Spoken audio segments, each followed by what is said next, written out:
Au nom du Père et du Fils et du Saint-Esprit. Amen. Le Seigneur soit avec vous et avec votre esprit. Frères et sœurs, écoutons la parole de Dieu. Première lecture.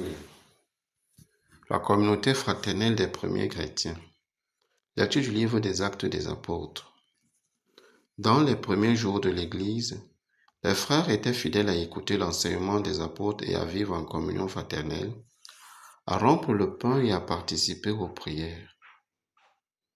La crainte de Dieu était dans tous les cœurs. Beaucoup de prodiges et de signes s'accomplissaient par les apôtres. Tous ceux qui étaient devenus croyants vivaient ensemble, et ils mettaient tout en commun. Ils vendaient leurs propriétés et leurs biens pour en partager le prix entre tous selon les besoins de chacun. Chaque jour, d'un seul cœur, ils allaient fidèlement au temple, ils rompaient le pain dans leur maison, ils prenaient leur repas avec allégresse et simplicité. Ils louaient Dieu et trouvaient un bon accueil auprès de tout le peuple.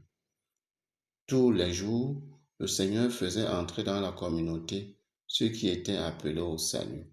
Parole du Seigneur, nous rendons grâce à Dieu. Psaume 117.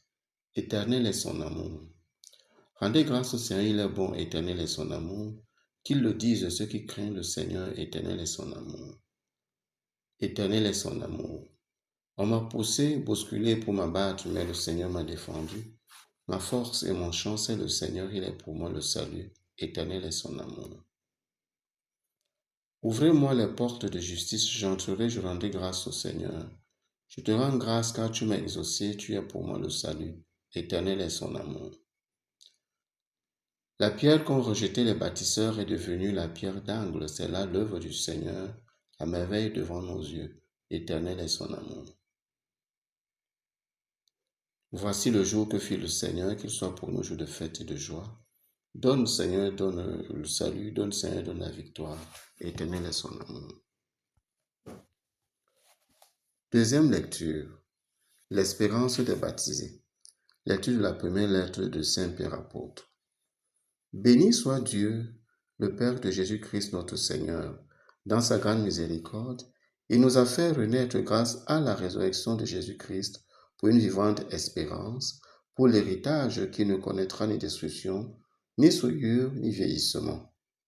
Cet héritage vous est réservé dans les cieux, à vous que la puissance de Dieu garde par la foi, en vue du salut qui est prêt à se manifester à la fin des temps. Vous en tressaillez de joie, même s'il faut que vous soyez attristés pour un peu de temps encore par toutes sortes d'épreuves. Elles vérifieront la qualité de votre foi, qui est bien plus précieuse que l'or, cet or voué pourtant à disparaître, qu'on vérifie par le feu. Tout cela doit donner à Dieu louange, gloire et honneur quand se révélera Jésus-Christ, lui que vous aimez sans l'avoir vu, en qui vous croyez sans le voir encore. Et vous tressaillez d'une joie inexprimable qui vous transfigure, car vous allez obtenir votre salut qui est l'aboutissement de votre foi. Parole du Seigneur, nous rendons grâce à Dieu.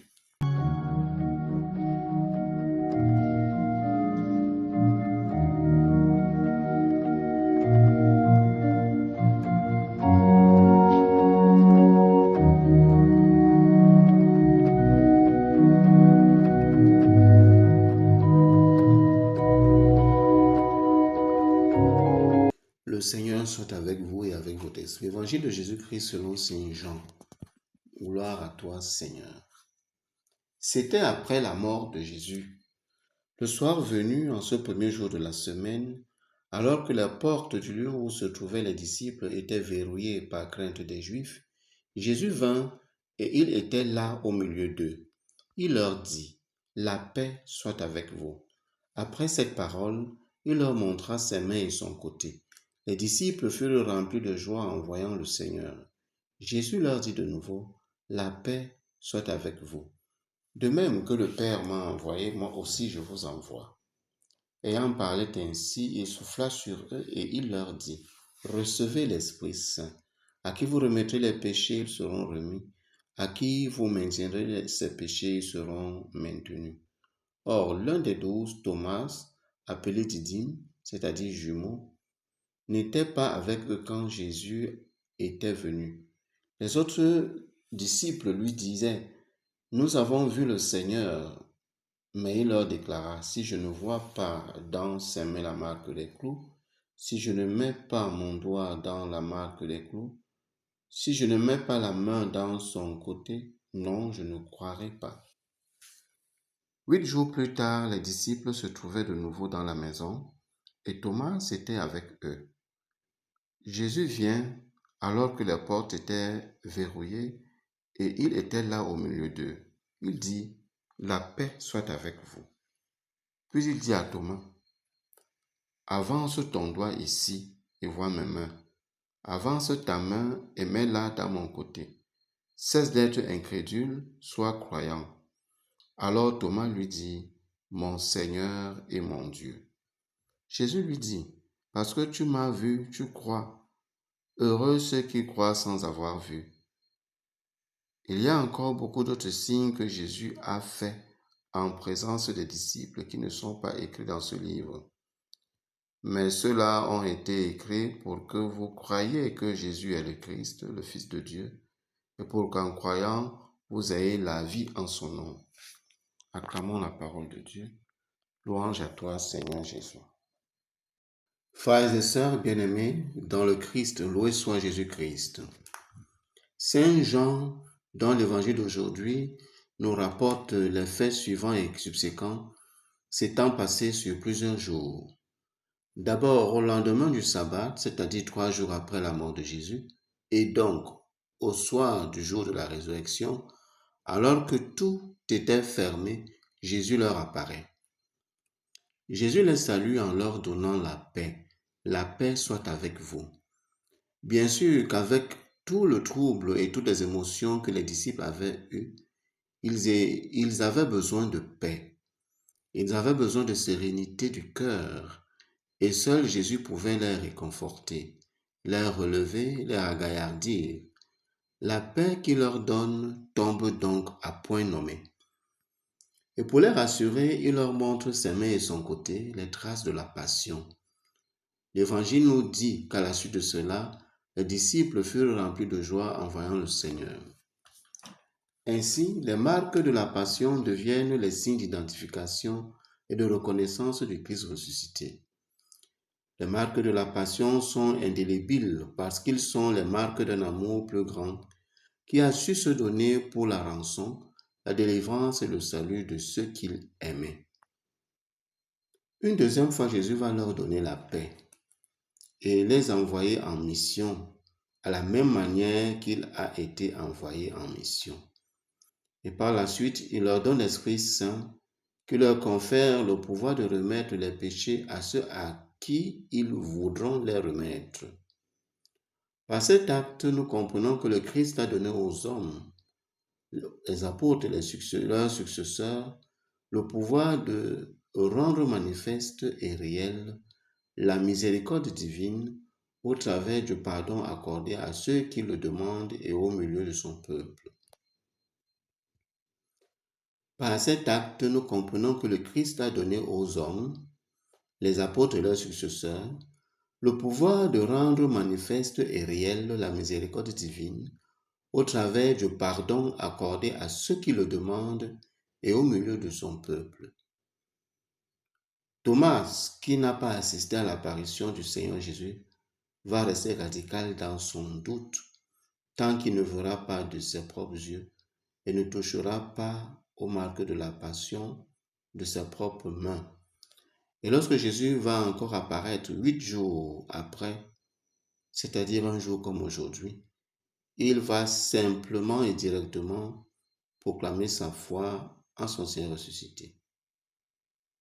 Et lorsque Jésus va encore apparaître 8 jours après, c'est-à-dire un jour comme celui d'aujourd'hui, alors Thomas va simplement et directement proclamer sa foi en son Seigneur ressuscité.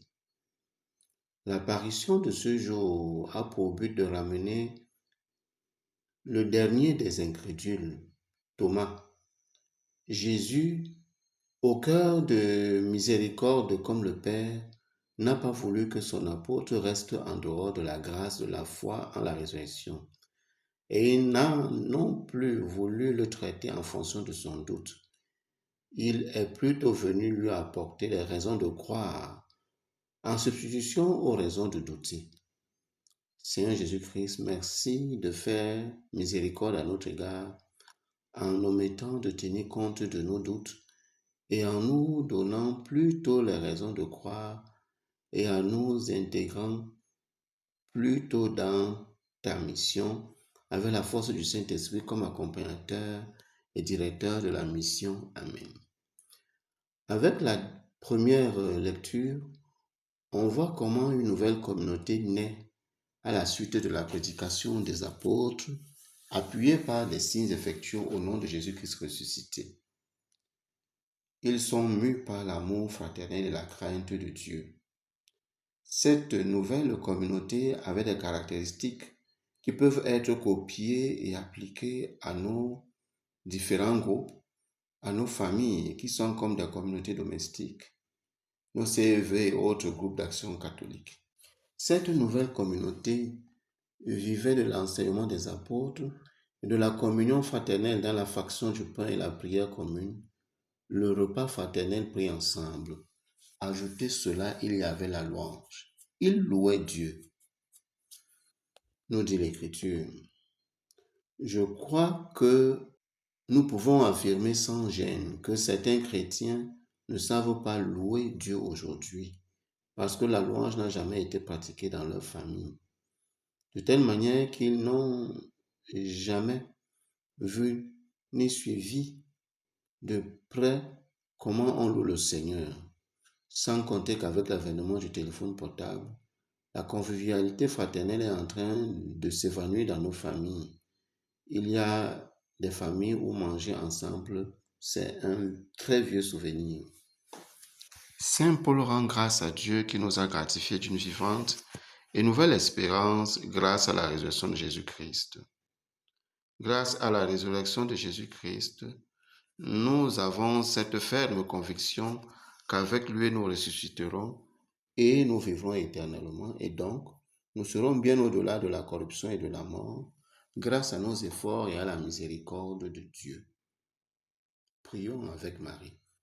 Sainte Vierge Marie, bienheureuse Mère de Dieu, Mère des hommes, Maman, prie pour nous, afin que notre foi, soutenue par la miséricorde de Dieu, s'ouvre à la communion fraternelle, aux enseignements de l'Église et à la louange au Dieu vivant en Jésus-Christ. Amen. Loué soit Jésus-Christ. Le Seigneur soit avec vous et avec votre esprit. Que Dieu Tout-Puissant et Miséricordieux vous garde et vous bénisse, le Père, le Fils et le Saint-Esprit. Amen. Allez dans la paix du Christ, nous rendons grâce à Dieu. Ayons une pensée pour nos défunts. Accorde-leur, Seigneur, le repos éternel, et que la lumière sans fin brille sur elles, et qu'elles reposent en paix. Amen. Accorde-leur le repos éternel, que la lumière sans fin brille sur elles, et qu'elles reposent en paix. Amen. Accorde-leur, Seigneur, le repos éternel, que la lumière sans fin brille sur elles, et qu'elles reposent en paix. Amen. Bonne journée.